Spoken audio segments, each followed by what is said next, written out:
this place. I remember Granny Humjidi, Rachel Warnock, Ed Warnock's wife. That was my granny. She was talking about all these places in Texas like you did this morning. It brought back a lot of memories because Granny said they never ever wanted to leave all these areas because this was their land. And a lot of the land was taken. She said when the ships came, when the big ships came, big boats, she said when they started coming, they started losing their land. And they couldn't fight because they were separated. You know, they were all in different places, Calgary's, Minkumleys, Elise, right over to Chachis here. As much as they loved each other, they couldn't be close together because that's where they were located. I lived in Calgary's, but I went to school in Alert Bay. I went to the ugly old residential school for a while. But when I told my dad about what was happening in there, he pulled me out. And I'm really thankful for that because I know a lot of my friends at the same age as me, they're suffering with pain for what they went through. But Big Mama always just said, Wata, you just keep praying. Don't stop praying, Wata. And that's what I have done. I keep praying for help because I was hurt. That was an ugly place to be in. It was like a prison. That's the only way that I can explain it. The residential school, it was like a prison. And for many of our people didn't go back home because of loneliness, of hurt, of pain. Some of them drowned and they didn't find them. Some of my friends went in the water. But we still got to carry on no matter what. And to hear the uprising now is wonderful. It brings back a lot of memories of the teachings of our ancestors that knew how to speak Kwak'ala only, where now it's translated so that we can all understand. And when we all understand, it touches our hearts. Because many of our people didn't understand. I know my granny didn't. Humjidi, Rachel Warnock, Ed Warnock was my grandfather. But he knew how. He knew how to read and write. And sometimes I used to try and ask him, Grandpa, how did you learn how to write? He never answered me. So I don't know what that meant. I used to always try and be quiet when I wasn't answered.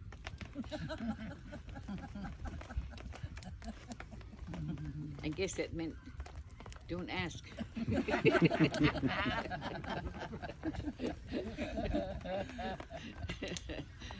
But I'm really thankful for today, yesterday, our little gathering. We're not that many, but just imagine how many of us would be if we all got together, and how long we'd be holding it. It's like the potlatch system. It never used to be just 1 or 2 days. Oh my gosh, it used to last for a long time. And I loved it because that's when we used to see our neighbors from different island to island. When the Calgary's had theirs, they had a big house there in Calgary's, Minkumleys, Chadis, Nukume, Elise. They all had big houses and it all represented the chiefs. And then the chiefs that passed, they were always mentioned when the door opened in the big house. And I'm thankful for the teachings that I could remember of our own traditional ways. I remember my granny used to get mad at Big Mom when she used to spank us. Each master sacrifice wajid, she used to say to Big Mom. My clutch master sacrifice. Show your Lord. They're your gifts. Don't spank them. You teach them. Sit them down and teach them and talk to them. And that even us elders, we have to go through that. Sometimes we disobey. I know I do. Because Gordy says so.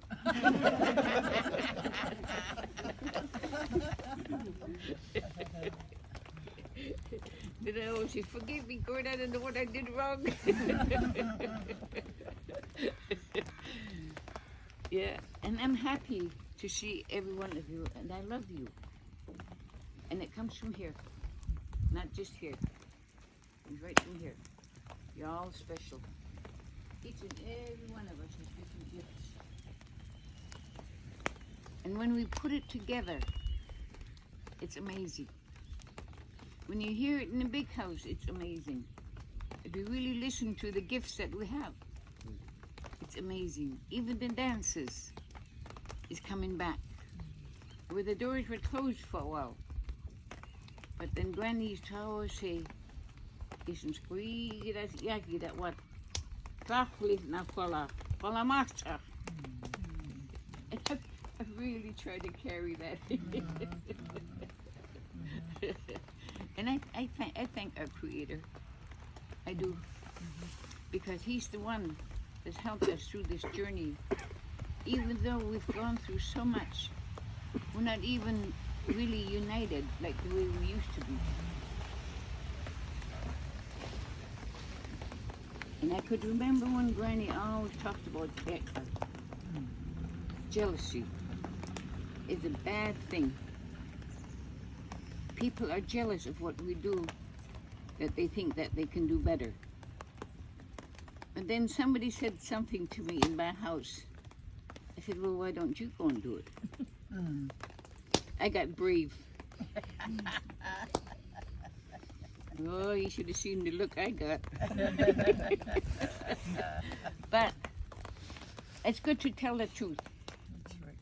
Because when we tell the truth, and hey, you got an A.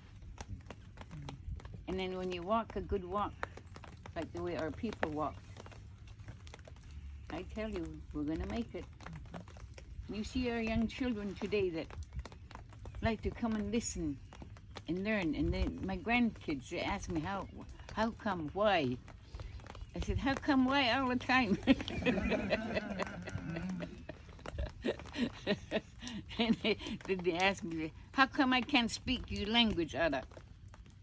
And then I looked at one of them and I said, well, I don't know how come. You better learn. She said, who's going to teach me? I said, I could if you want me to. And I sat her down and I said, no, Mark, you do musica. You're too fast. She didn't even know what I was talking about.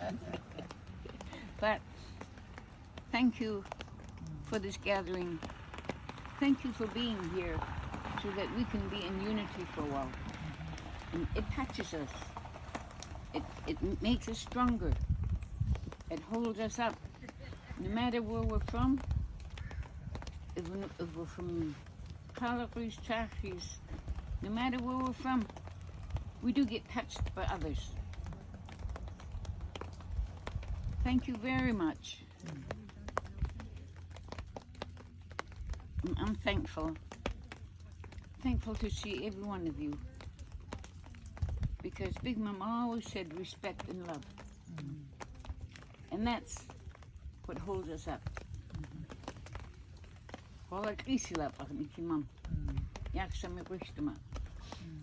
And it's true. It's very true. So hang on to each other. Walk a good walk. Talk a good talk. And then we're going to make it.